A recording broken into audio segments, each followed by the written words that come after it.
He came for a business deal, but outside the ICU, 3 little girls in pink dresses stopped him cold. One looked up and shattered his world with a single glance. Before we get started, leave a comment below and let us know where you're watching from so we can say hello to you. Now, on to the story. Christopher Hale had never been the type to deviate from schedule, not in business, not in life. At 38, he ran Hale Ventures with the precision of a scalpel, carving out success in boardrooms with cold logic and quiet force.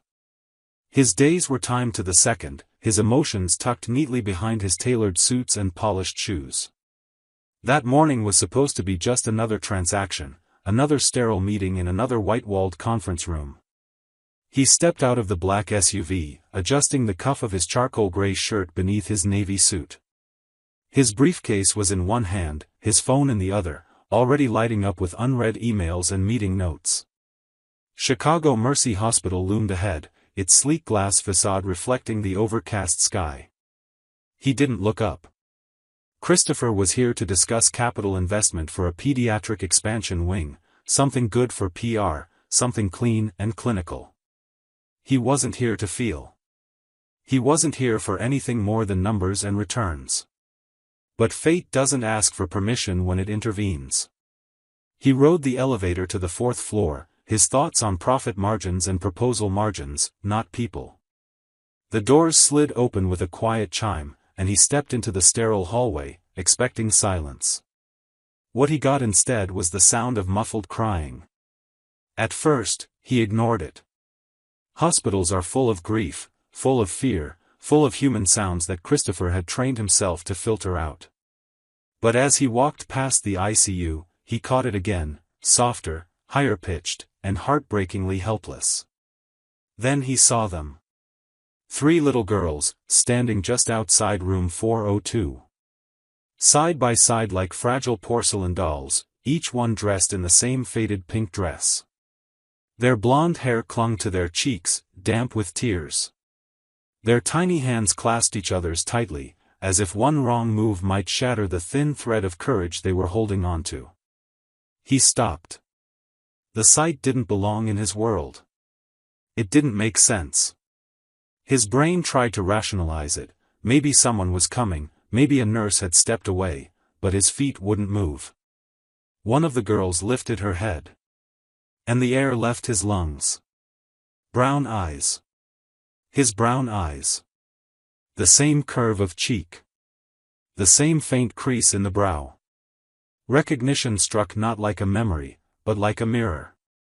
Christopher felt something strange and unfamiliar rise in his throat. Not logic. Not control. Something primal. He took a step toward them, and the ground under his confidence cracked. He had come for a meeting. He had come to talk numbers. But standing there in a hospital hallway, staring into the eyes of a child who looked like him, exactly like him, Christopher Hale realized his entire life was about to be rewritten. And it had already started with a single look. Christopher Hale had crouched beside the girls, trying to steady his voice, to find the right words to comfort 3 frightened children he had never met, at least not knowingly. Maddie clung to her stuffed rabbit, Chloe wiped her face with the back of her hand, and Jane stared at the floor, her small fingers twitching against the hem of her dress. They were still and silent, 3 delicate figures trapped in a world of uncertainty no child should ever know. "Do you work here?" Jane asked, her voice barely more than a breath. "No," he said softly. "I'm just here for a meeting." She tilted her head, her eyes fixed on him as if trying to piece something together. "You look like someone Mommy talked about before." Christopher's heart stopped. The hallway, the hospital, the noise, it all disappeared. That one sentence cracked the world open. Her words echoed through his chest like a shout in an empty cathedral. He felt himself go still, breath caught between memory and disbelief. Someone Mommy talked about. His mind tried to dismiss it. Coincidence. Misunderstanding. Children say strange things. But he couldn't look away from Jane's face. It was in the curve of her mouth. The shape of her nose. The way her small brow furrowed when she was confused, something so intimately familiar that it felt like a mirror into a forgotten past. He had spent years organizing his life into compartments: business, deals, power, strategy. Emotion had no place in his world. But in that moment, something raw and wild surged to the surface: recognition, grief, confusion, hope. He wanted to ask her more. Who was this man her mother spoke of? What had Emma said? But the question clung to his tongue like it was too heavy to lift. The other two girls looked at him differently now. Something had shifted. Their wariness had softened. They didn't step away. They leaned in. Chloe, the boldest, said it like a statement rather than a question. "You look like us." Christopher swallowed hard. He opened his mouth to say something, anything, but nothing came out. It was impossible. And yet, in his gut, he already knew. He hadn't seen Emma in 5 years. She had left quietly, leaving only a note he hadn't truly read until now, in memory. He had told himself that chapter was closed. She had moved on. So had he. But now, with 3 little girls looking up at him, each a reflection of a story he never knew had continued, he felt his soul tilt. A realization settled over him like a storm cloud breaking open: he might be looking into the eyes of his daughters. And in that instant, Christopher Hale, man of logic, control, and clean endings, understood something that terrified him more than any boardroom deal ever could. His life had never been finished. It had just been waiting. Christopher Hale had always trusted logic. Numbers, strategies, forecasts, those were the anchors of his life. But standing in that sterile hospital hallway, crouched before 3 fragile children, all that structure began to fracture. It wasn't just the eerie quiet, or the girls' trembling voices. It was her, the littlest one, who looked up at him with eyes too wide, too knowing, and far too familiar. "You look like someone Mommy talked about," she said, her voice soft but cutting through him like thunder. Time stopped. The air felt different. Christopher didn't breathe, didn't move. The words rang in his ears louder than the hum of hospital machinery. He felt the ground shift beneath him, something inside pulling tight, like a thread tied to a memory he hadn't allowed himself to revisit in years. Emma. He hadn't heard her name in half a decade, hadn't spoken it aloud since the day she left. But now, it came back with a tidal force: her laugh, her quiet strength, the way she used to reach for his hand when she thought no one was looking. They had shared a short season of something real, something rare. And then, just like that, she was gone. A note left behind. No calls. No trace. Until now. He couldn't deny it. Standing before him were 3 little girls, no more than 5 years old, with his dark hair, her chin, his eyes. It wasn't imagination. It wasn't sentimentality. It was biology staring him straight in the face. He blinked hard, trying to ground himself, but the lump in his throat only grew. Why hadn't she told him? Why had she left with this secret? These children? A million thoughts collided in his mind: anger, confusion, awe, guilt. He didn't know which to follow. His life had been scheduled to the minute for years. But this moment didn't fit anywhere. It couldn't be boxed, balanced, or delayed. It just was. "Do you work here?" the same girl asked, pulling him back to the present. He shook his head slowly. "No. I'm just here. Just here." The irony of that simple truth gutted him. He was just here, in the right place, at the exact right moment, with no clue why. But something deeper than understanding told him he wasn't just here by accident. Fate, or perhaps something older, had pulled him into this hallway. Into their lives. And now, he wasn't sure if he'd ever be able to walk away. For the first time in years, the man who built fortunes with his mind found himself ruled by something messier, something far more terrifying than risk: emotion. He didn't know what the next step looked like. But for the first time, he knew he had to take it. Because you don't look into the eyes of 3 girls who might be your daughters, and choose silence. Not anymore. Christopher Hale stood still in the hospital corridor, the girls' quiet voices looping through his mind like a haunting refrain. There's no one else. Just Mommy. The words echoed, bouncing off the sterile walls and straight into the hollow space inside him he hadn't realized was still there. He stared at them, Maddie, Chloe, and Jane, and everything he had locked away for years suddenly cracked open. Emma. The name hit him like a sudden gust of winter wind, cold and sharp, cutting through the layers of detachment he wore like armor. Emma Rivers. He hadn't said her name aloud in over 5 years, not since she had left without warning. One day they were laughing over takeout and wine in her tiny apartment, and the next, he was standing alone with a note in his hand that said she needed something real, something steady. At the time, he had told himself it was for the best. His world didn't have space for someone who needed slow mornings and soft words.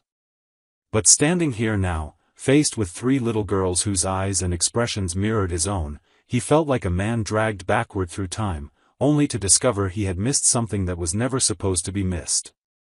He sank down onto the bench near the girls, rubbing his forehead as if trying to massage the memories back into order. It didn't make sense. It couldn't make sense. But the more he looked at them, the harder it became to deny. The slope of Jane's nose. Chloe's fierce gaze when she spoke. The way Maddie instinctively stood in front of her sisters, like a wall of tiny protection. They didn't just resemble Emma, they carried her softness. But they also carried him. He remembered how Emma used to laugh at his jokes, even when they weren't funny. How she would sing along to old songs in the car, off-key and unashamed. How she looked at him with that quiet kind of faith that made him feel like he could be more than just a numbers man in a suit. And then she was gone. He had searched for her, briefly, guiltily, right after she disappeared. A few half-hearted calls to old friends. One email sent and never answered. Then work consumed him, and she faded into memory. Until now. Until 3 girls in matching pink dresses looked up at him with eyes that didn't lie. Christopher suddenly couldn't breathe. It wasn't guilt exactly, he hadn't known. But it was something deeper. A realization that the life he had built, the empire he'd chased, might all be sitting atop the ruins of something far more sacred, a family he never knew he had. And somehow, he felt that everything else in his life, every deal, every dollar, every title, had just been rendered meaningless by 3 children waiting in a hospital hallway. Christopher Hale's polished shoes echoed sharply against the hospital corridor as he turned back toward the nurse's station. His mind, once a fortress of logic and finance, now pulsed with frustration and something deeper, an urgent protectiveness he couldn't yet name. Behind him, Maddie, Chloe, and Jane sat in the hallway, tiny knees folded to their chests, their eyes heavy with exhaustion but still watching him, trusting him. That trust hit him harder than he expected. He approached the counter where a nurse in scrubs tapped at her keyboard, unaware, or perhaps unwilling to see, the small storm of children left unattended just steps away. Christopher didn't raise his voice. He didn't need to. His tone carried the weight of a man used to being heard. "Excuse me," he said sharply, "there are 3 little girls sitting outside ICU room 402. Alone. They've been there for hours." The nurse blinked, startled. Room 402. That would be Emma Rivers' kids. Yes, they've been there most of the day. We've been a bit understaffed. Since they're not technically patients. He cut her off, voice low but hard. They're 5. They're terrified. And they're alone. I don't care what they're, technically. Someone should be responsible for them. The nurse's defensiveness faltered.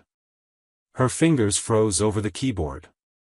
She glanced toward the hallway as if suddenly seeing the children for the first time. "I'll notify the social worker on call," she murmured, her tone changed now, softened by shame or perhaps fear of reprisal. But Christopher was already walking away. He didn't wait for protocol. He didn't want excuses. He had been a man of systems and structures his entire life, but this wasn't a spreadsheet to balance or a meeting to reschedule. This was different. Urgent. Raw. When he reached the girls again, they had curled closer together, shoulder to shoulder like a single unit of sadness and silent strength. Maddie looked up at him, her eyes wide. "Is someone coming?" He knelt beside them, heart clenching. "Yes," he said quietly, more to himself than to them. "Someone's here now." They didn't understand the layers in his voice, the shift happening inside him. But they didn't need to. Jane leaned against him again without asking, her tiny hand curling around the edge of his sleeve. That single, wordless gesture threatened to break him open. Christopher Hale, master of acquisitions, closer of billion-dollar deals, had never felt so helpless or so certain.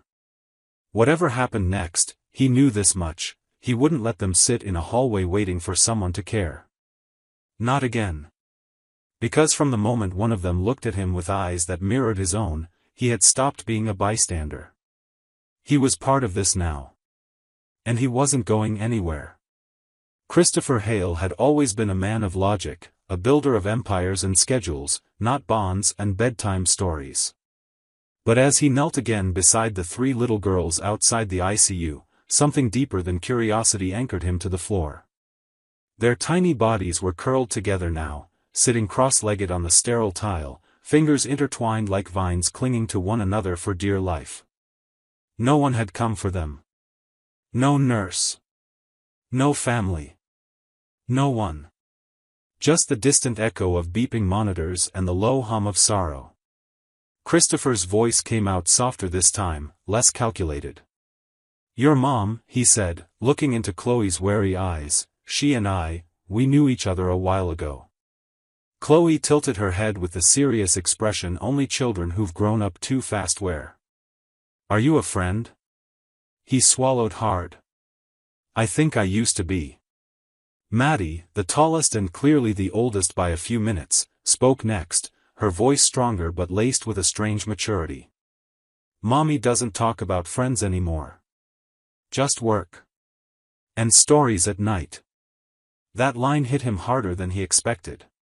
In the world he lived in, where success was measured in mergers and returns, stories at night had no place. Yet here he was, kneeling on a hospital floor, haunted by the absence of stories he had never told. They began to talk more. Not about the pain, but about the colors they liked. Chloe loved purple, Jane liked yellow because it looked like sunshine. Maddie declared green was the color of Mommy's lucky sweater. They mentioned their tiny apartment, their stuffed animals, the pancake shapes Emma made on weekends. He noticed how, even in their words, they never let go of each other. He asked simple things, what their bunny's name was, who told the best jokes. They answered in bursts, some shy, some bold. Jane didn't say much, just held her tattered stuffed rabbit close and watched him with enormous, guarded eyes. But she didn't cry anymore. None of them did. Not while he was there. And that realization struck him with a weight he couldn't shake. He was a stranger who wasn't a stranger. And they were children who had no one, but somehow, they had started to lean on him. This wasn't pity. This wasn't obligation. It was something raw and unfamiliar. A pull that ran deeper than memory, deeper than blood. When he glanced down and saw Chloe's small hand reach out and settle gently on his wrist, something shifted in him. In that moment, on that cold hospital floor, surrounded by the quiet resilience of three little girls who had been dealt more fear than any child should face, Christopher Hale stopped being a visitor and became something more. He had no idea what tomorrow held. But he knew, without a doubt, he wasn't walking away. Not now. Not ever. The sterile hallway felt too quiet as Christopher Hale stood up from the floor, brushing the creases from his navy suit with a hand that trembled more than he wanted to admit. The soft murmur of the girls behind him, Maddie humming, Chloe flipping pages of a picture book, and Jane holding her bunny like a shield, faded into a low hum as a woman approached from the opposite end of the corridor. She was in her mid-40s, dressed in slacks and a cardigan, clipboard tucked against her chest, eyes sharp but tired. "Christopher Hale?" she asked, voice gentle but practiced. "I'm Marissa Jennings, hospital social work supervisor." He nodded, stepping toward her. "Thank you for coming. I didn't know who else to call." Marissa gave a small, tight-lipped smile. "The nurses mentioned you were with the girls for most of the afternoon. You're not listed as an emergency contact. Can you tell me what your connection is to the children?" Christopher's heart thudded once, loud and disorienting. He looked back at the three little girls, now curled together on the padded hospital bench like kittens finding warmth in one another. "I don't know what I am to them," he admitted. "But I know what I feel." Marissa tilted her head, eyebrows raised. "What do you mean?" "I mean," he swallowed hard. "Their mother is Emma Rivers. I knew her. Years ago. We were together, briefly, but it meant something. And now I'm looking at these girls, and I see her. I see myself." His voice cracked despite his best effort to stay composed. "I didn't come here for this. I had a meeting. A proposal to fund the pediatric wing. But then I saw them. And they looked at me like I was someone they recognized. And I couldn't walk away." Marissa's expression softened. She glanced toward the girls again. "They've been very quiet. Brave, considering everything. They've had no one all day," he said, his voice low, angry now. "No adult. No explanation. Just waiting. Just hoping their mom would wake up. And you stayed." "I did." She studied him for a moment longer, then asked, "Are you prepared to be involved? Because if Emma doesn't regain consciousness soon, the state will initiate placement procedures. The girls will go into foster care." "No," he said quickly. "Too quickly. They don't belong with strangers. They need stability. Familiarity. If there's even a chance I'm their father," he hesitated, then steadied himself. "I want to take the DNA test. Today. Whatever it takes. Please." Marissa wrote something on her clipboard, then looked up at him. "That's not a small request, Mr. Hale." "I'm not a small part of this," he said simply. "Not anymore." The social worker didn't smile, but something in her nodded. "All right," she said. "We'll begin the process. But be ready for what comes next." Christopher exhaled, eyes returning to the bench where three little girls waited, unaware that the course of all their lives had just shifted again. "I already am." The beep of the heart monitor was the only sound in the ICU room as Christopher Hale stepped quietly through the door. The air was cold, heavy with antiseptic and the hush of suspended life. Emma Rivers lay pale and unmoving on the hospital bed, her golden hair splayed across the pillow like faded sunlight. Machines hummed around her, keeping time her body no longer controlled. Christopher moved slowly, as if any sudden motion might shatter the fragile stillness that surrounded her. He hadn't planned to come in. He told himself it was just to check in, maybe speak to a nurse. But now, standing there, watching her chest rise and fall beneath a tangle of wires and blankets, he couldn't walk away. He pulled a chair closer and sat, unsure of what he was doing, only knowing he had to be near her. "I don't know what happened to you," he whispered, his voice barely audible. "But I think I finally understand what happened to us." His throat tightened as he looked at her face, so familiar, yet so changed. He reached for her hand. It was small, cool, fragile. He wrapped his fingers around hers gently, afraid he might break her. "There are 3 little girls down the hall," he continued, "who look so much like you it hurts." He hesitated, swallowing hard. "But they look like me too."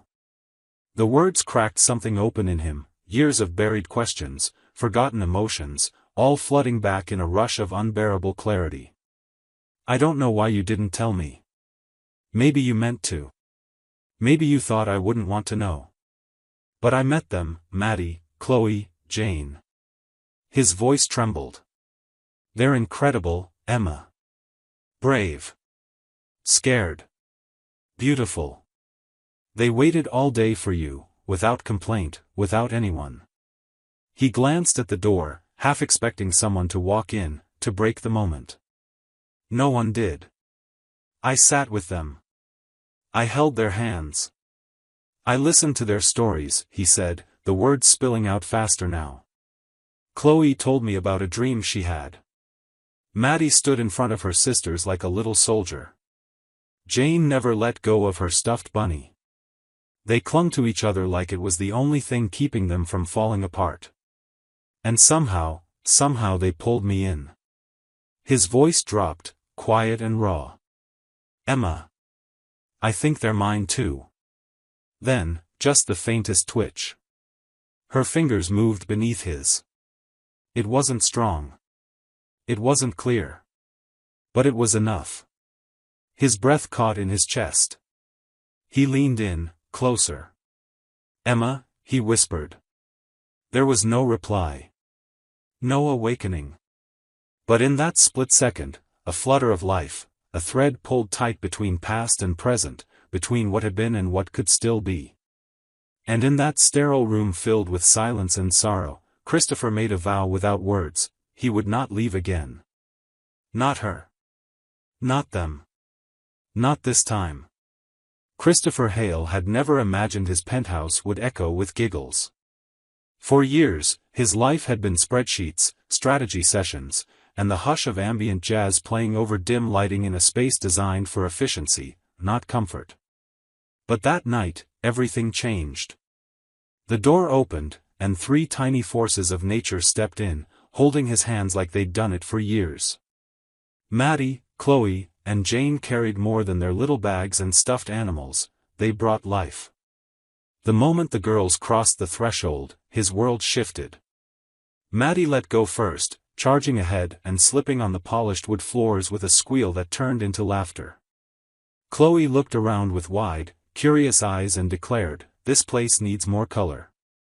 Jane held his hand the longest, her bunny clutched tightly, her steps slow and cautious. The sterile space, glass walls, chrome fixtures, cold leather, began to soften with each laugh, each question, each tiny sock that landed halfway under the couch. Christopher stood frozen for a beat, taking in the absurdity of what was happening. A week ago, he hadn't known these girls existed. Now they were arguing over who got which pizza topping in his kitchen. He ordered 3 pizzas and let them eat on the couch, no plates, no rules. Greasy fingers smeared tomato sauce on the cushions, and he didn't care. He didn't tell them to stop when they jumped up to dance during the credits of a cartoon movie he didn't understand. He didn't even blink when Jane asked him to read a bedtime story in a voice like a silly bear. He did it. All of it. He read 3 stories, using a different accent for each character, because they're not the same person, duh, Chloe reminded him. He tucked them into the guest bed together because none of them wanted to sleep apart. We don't do alone, Maddie explained with the wisdom of someone who had lived more loneliness than a child should. And when they finally drifted off, limbs tangled, cheeks flushed with sugar and sleep, Christopher stood in the doorway for a long time. He wasn't thinking about tomorrow's meetings, the phone buzzing in his pocket, or the empire he had built outside those walls. All he could see was what was inside them now, color, chaos, warmth. He thought of Emma, unconscious and unaware of this fragile, beautiful chaos unfolding. He thought of the choices she made to protect them, and the choices he was finally making to stand beside them. In that moment, Christopher knew something with absolute clarity: this wasn't temporary. This wasn't charity or obligation. This was fatherhood, messy, loud, unplanned, and perfect. For the first time in years, he didn't feel alone. And he didn't want the night to end. Christopher Hale stood in the corner of his once pristine kitchen, watching chaos unfold like a beautifully unplanned symphony. Crayon drawings covered his glossy marble countertop, a pair of pink socks hung from the back of a dining chair, and the faint sound of Maddie's off-key singing echoed from the hallway. A week ago, this place had felt like a high-end showroom, a monument to success. Now, it pulsed with life, color, and the kind of mess that meant something was finally real. He had cancelled every meeting. Board calls, conferences, networking dinners, gone with one phone call to his assistant. "Cancel everything for the next 2 weeks," he'd said. Her stunned silence on the other end said it all. "Sir, you have, I know," he cut in. "Do it anyway." And that was that. The man once defined by his relentless pursuit of growth had pulled the emergency brake on his empire without hesitation. And not for a scandal or a health scare, but for 3 little girls in mismatched pajamas who had changed everything. Mornings became a blur of spilled milk, tangled ponytails, and breakfast negotiations that rivaled any boardroom showdown. Chloe insisted on toast cut into perfect triangles. Jane wanted hers plain but warm. Maddie would only eat if she got to help pour the cereal, resulting in more on the floor than in the bowls. Christopher adapted, slowly but surely, his once polished hands now clumsy with barrettes and juice boxes. But the girls praised every imperfect braid, every uneven slice of apple, as if he were doing something heroic. Maybe he was. He drove them to school in a car that had once only known silence and stock reports. Now it carried loud debates about cartoons, knock-knock jokes with no punchlines, and the same Taylor Swift song on repeat because Maddie declared it their family anthem. And Christopher didn't just tolerate it, he learned every word. Each morning after drop-off, he returned not to the office but to the hospital. Emma's room became his new meeting space, her unconscious form the only priority that mattered. He'd sit beside her, telling her about the girls, how Chloe had corrected his sock folding, how Jane had whispered a secret about her bunny, how Maddie had declared him pretty okay at dad stuff. There was fear in him still, fear of doing it wrong, of being too late, but it was now laced with something stronger. Resolve. Love. Presence. He hadn't planned this life, hadn't even known it existed a week ago. But now, amid the crayons, the bedtime meltdowns, the clumsy morning routines, he had found a truth more solid than any corporate victory. Christopher Hale wasn't the man he used to be. And for the first time, he didn't miss that man at all. The sunlight poured through the hospital cafeteria window, casting long beams across the table where Christopher sat, his fingers tapping absently against a styrofoam coffee cup. Across from him, Marissa, the social worker, slid a sealed envelope toward him. Her expression was gentle, but unreadable. "It's in here," she said softly. "The results came back this morning." Christopher stared at the envelope without touching it. His chest tightened. He'd spent the past few days living in a haze of laughter and spilled milk, of bedtime stories and tangled hair, of 3 voices calling him Mr. Christopher with increasing trust in their eyes. In the quiet moments, when Jane leaned against his arm without speaking, when Chloe demanded he learn how to fold their shirts, like Mom used to, when Maddie crossed her arms and raised an eyebrow just like he did, it had stopped being a question. Still, seeing it written in ink changed things. Made it official. Irrefutable. With a deep breath, he opened the envelope and unfolded the paper. His eyes scanned the line that mattered most, paternity probability, 99.998%. Marissa leaned in. "You okay?" Christopher didn't respond at first. He felt something hollow in his chest finally fill, like a lock clicking into place. "I knew," he whispered. "Not here," he tapped his head, then placed his palm flat against his chest, "but here. I've known since that first moment in the hallway when she looked at me."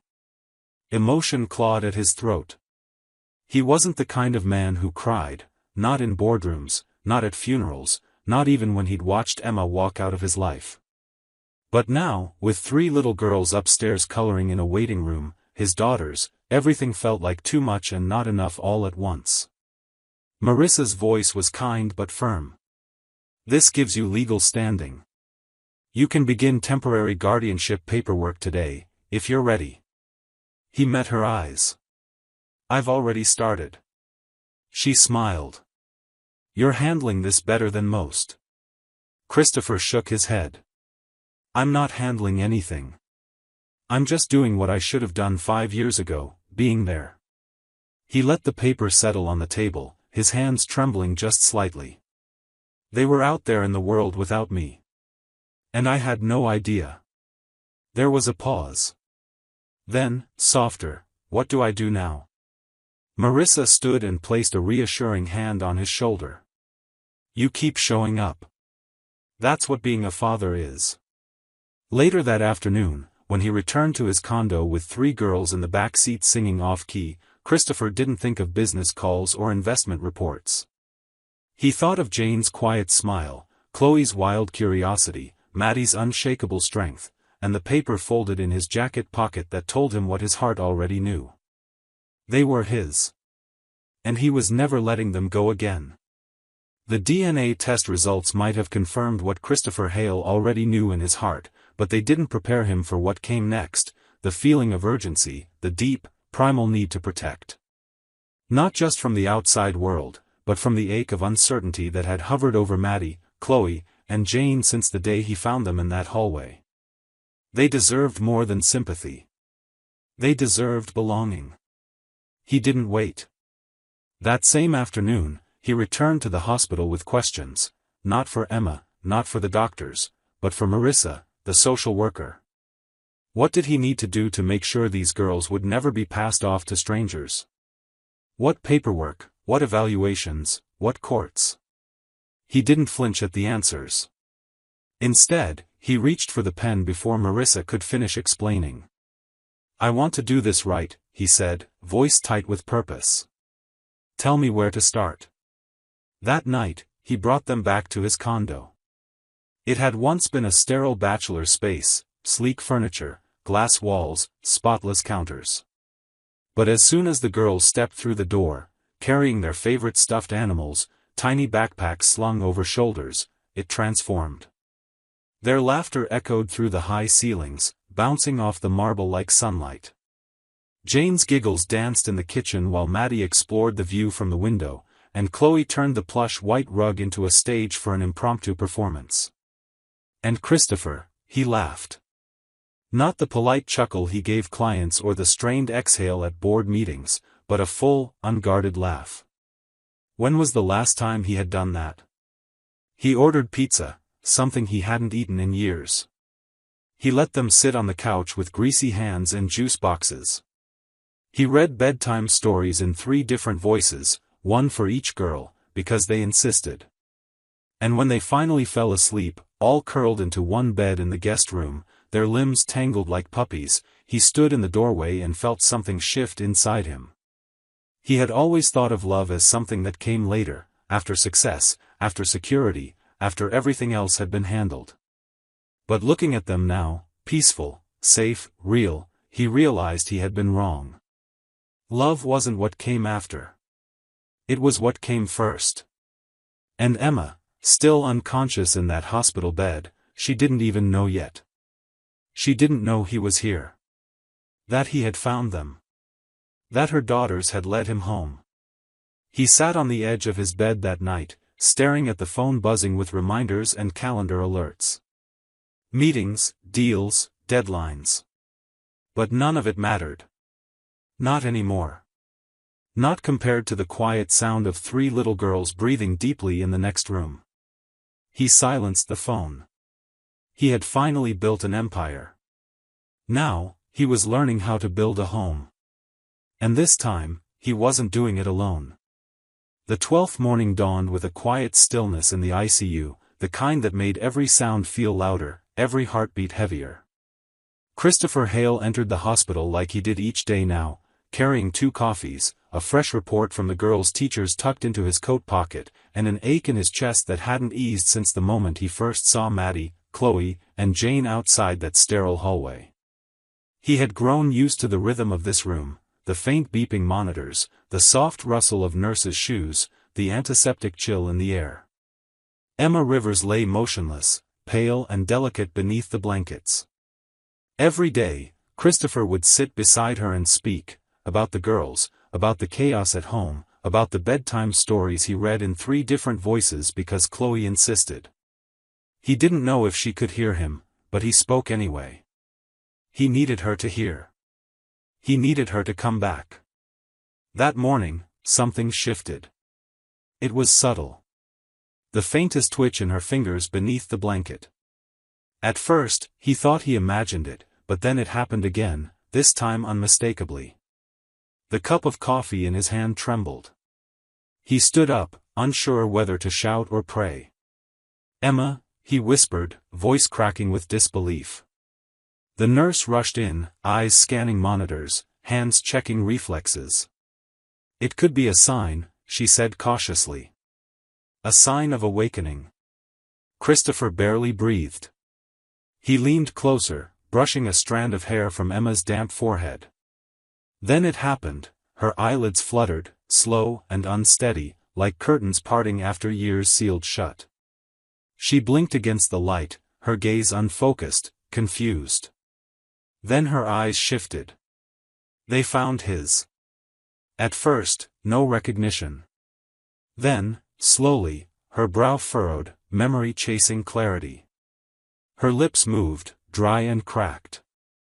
The sound that came out was barely audible, but it shattered him completely. "Chris, Topher. I'm here," he choked out. "I've been here." Tears welled in her eyes, her expression folding into disbelief and fragile hope. "The girls, are they?" "They're safe," he said, taking her hand. "With me. They've been waiting for you.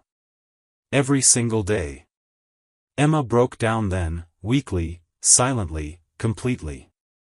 And Christopher held her hand, anchoring her to the present, to the reality she'd returned to. A nurse gave them space, stepping out and closing the door.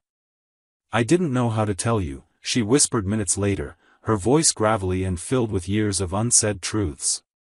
"I wanted to, but you were gone. Living a different life." "You should have told me," Christopher said, not accusing, just aching. "I would have come. I would have stayed." Emma turned to look at him, vulnerable, stripped bare. "Are you really here?" He didn't hesitate. "Yes. And I'm not leaving." He told her everything then, about the girls, about the hallway, about the moment his old life stopped making sense. And as he spoke, he watched something shift behind her tired eyes. Not fear. Not regret. But relief. Because for the first time in years, Emma wasn't alone. And neither was he. The room was dim, lit only by the soft glow from the hallway and the rhythmic blinking of the heart monitor beside Emma's bed. The oxygen machine hummed steadily. Christopher Hale sat in the visitor's chair like he'd done every day for nearly 2 weeks, but tonight was different. Tonight, Emma was awake. She looked fragile, far from the vibrant woman he remembered, but her eyes held the same quiet strength, even behind a veil of exhaustion. Her blonde hair was pulled back loosely, and though her face was pale, there was life in her expression. Her gaze moved slowly toward him, unfocused at first, then sharpening with dawning recognition. "Christopher," she rasped, voice cracked and barely audible. "I'm here," he said, standing quickly, his heart thundering. "I've been here, Emma." Her eyes filled with tears instantly. "The girls, are they?" "They're safe. They're with me," he said, gently placing his hand over hers. "They've been waiting for you every single day." She let out a quiet, broken sob. Christopher tightened his grip around her hand, grounding her as the moment trembled with emotion. "I didn't know how to tell you," she whispered, each word a struggle. "I wanted to, so many times. But you were already so far away. You were living a different life." Christopher sat down again, leaning closer. His voice wasn't sharp. It wasn't cold. It was laced with regret, not blame. "You should have told me, Emma," he said softly. "I would have come. I would have been there for you. For them." "I was afraid," she said. "Afraid you'd feel trapped. Or worse, that you'd feel nothing at all." He exhaled slowly, the weight of her words sinking in. He remembered that final note she had left years ago. She'd said she was searching for something real. Something steady. And he'd convinced himself she wanted that with someone else. "I didn't know," he said. "But the moment I saw them, in those pink dresses, crying outside the ICU, I just knew." Emma closed her eyes as fresh tears spilled down her cheeks. When she opened them again, she looked directly at him, no longer guarded, no longer hiding. "Are you really here?" she asked, voice raw. Christopher didn't hesitate. "Yes," he said firmly. "And I'm not leaving." He told her everything she'd missed, how Maddie stood like a soldier protecting her sisters, how Chloe questioned everything and demanded answers, how Jane barely spoke but clung to that stuffed rabbit like it held the world together. He told her about the pancakes he burned, the songs they sang in the car, the late-night stories under blankets that always ended with 3 girls in one bed. And for the first time in days, Emma smiled, tired, weak, but real. The kind of smile that spoke of hope, of healing, of something rebuilding itself from the ashes. They didn't speak of the past anymore, not of what went wrong. They spoke of what could still be right. The early evening light filtered gently through the hospital blinds, casting soft golden stripes across the tiled floor as Christopher Hale sat quietly beside Emma's bed. The heart monitor beeped steadily in the background, no longer a source of anxiety, but a grounding rhythm. She was stronger now, her color returning, her eyes alert, but the exhaustion still clung to her like a shadow. The girls were home with a sitter, likely wearing mismatched pajamas and arguing about bedtime songs. Emma looked over at him, her voice softer than he remembered, but steadier too. "They love you," she said. "I love them," he replied without hesitation. And then, her eyes, clearer than ever, met his. "And you?" It wasn't just a question, it was a cliff edge. And for the first time in years, Christopher didn't flinch at the fall. "Yes," he said. "More now, because I finally see what I didn't back then." Emma didn't look away. "You've changed." He nodded. "I had to. Or maybe I was always meant to, but never gave myself the chance." She gave him a small, tired smile. "You're softer," she said. "But somehow stronger, too." Christopher laughed quietly. "You're not the same woman I lost either." Her expression turned wistful. "I wanted to protect them. From everything, including you." "I get that," he admitted. "I do. I would have been the wrong kind of father back then. I was living for deals and data, not people." There was a long silence, the kind that didn't feel heavy, only necessary. "I'm here now," he continued. "And I want to do this with you, not just around you." Emma reached across the bed, her hand finding his. Her grip was weak, but her gaze was anything but. "We don't need perfect," she whispered. "We just need present." They didn't dwell on the past. Not the missed years, the silence, the unknown. Instead, they talked logistics, bedtime chaos, the school Chloe hated and the cereal Maddie loved. They spoke about Jane's quiet strength, the way she observed everything before she acted. And the more they talked, the more the future felt less like a mystery, and more like a promise. Emma asked about the custody papers Marissa had brought. Christopher didn't push. "We'll do this your way," he said. "Whatever happens next, we do it together." She blinked against the tears. "I think we're already a family," she said. "We just have to learn how to be one." That night, when he returned home, he found the girls already asleep, tangled together in the guest bed, the nightlight casting shadows of toy animals on the walls. He watched them for a long time, then whispered into the quiet, "We're figuring it out, okay?" Slowly. "But I promise, this time, I'm not letting go." And in that stillness, surrounded by 3 tiny dreams and the memory of a woman who had survived the storm, Christopher finally believed it. He wasn't rebuilding the past. He was building home.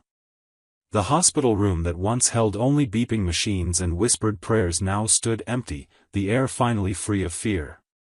Emma had been discharged just 3 days earlier, walking, slowly but steadily, through the doors of Chicago Mercy Hospital with her daughters gripping each arm. It wasn't dramatic, no music swelled, no applause followed them. But to Christopher Hale, it was the most powerful moment he had ever witnessed. He drove them home in the SUV that had become a second living room, cluttered with juice boxes, stray socks, and glittery tiaras wedged between the seats. They weren't going back to Emma's cramped old apartment. It had been vacated during her hospitalization. Instead, they returned to his place. Only it wasn't just his anymore. The sleek condo once filled with cold glass and quiet echoes had been transformed by small, chaotic joy. Toy baskets now lined the hall. Drawings with uneven hearts and misspelled, "I love yous," were taped to kitchen cabinets.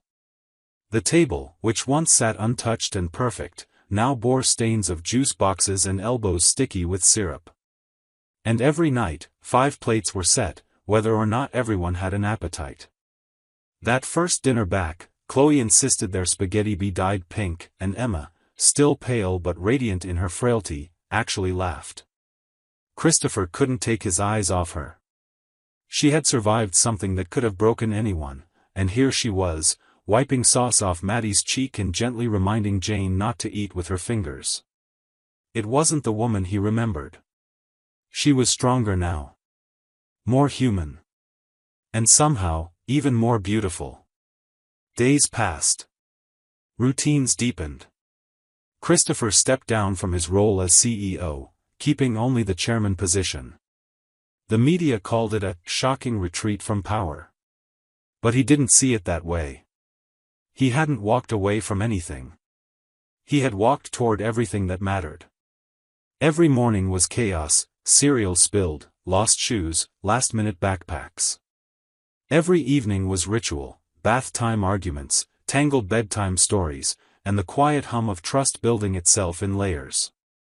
And then came the 6th birthday party, a small celebration in their newly planted backyard. Friends came. Neighbors brought cookies. A magician flubbed tricks while the girls shrieked with joy. But it was Emma who stole the moment. Standing beneath string lights with a microphone trembling in her hand, she said, "Thank you for being part of the most unexpected, most beautiful second chance life could give." Then, turning to Christopher, her voice cracked just slightly, she added, "And thank you for finding us, when we didn't even know we were lost." Later that night, after the cake had been eaten and the girls had collapsed in piles of glitter and wrapping paper, Emma and Christopher sat on the porch in silence. The night air was warm, wrapping around them like memory. "Do you ever wonder," she asked, "if I'd told you back then?" He shook his head. "Maybe we'd have had another version of this. But I like this one. It's messy. It's real. And it's ours." She nodded. "You're not the man I left. And you're not the woman who walked away." The house behind them glowed with quiet laughter. And inside, taped on the fridge, a drawing by Chloe read in crooked letters, "Home is everyone being together. Always." For the first time, Christopher believed it with his whole heart. We'd love to hear what you think. Drop a comment below and rate this story from 10 to 100. Tell us where you're watching from too. Make sure to hit that subscribe button and turn on the notification bell so you never miss a story. And if this touched your heart, check out more uplifting videos by clicking on the end screen now.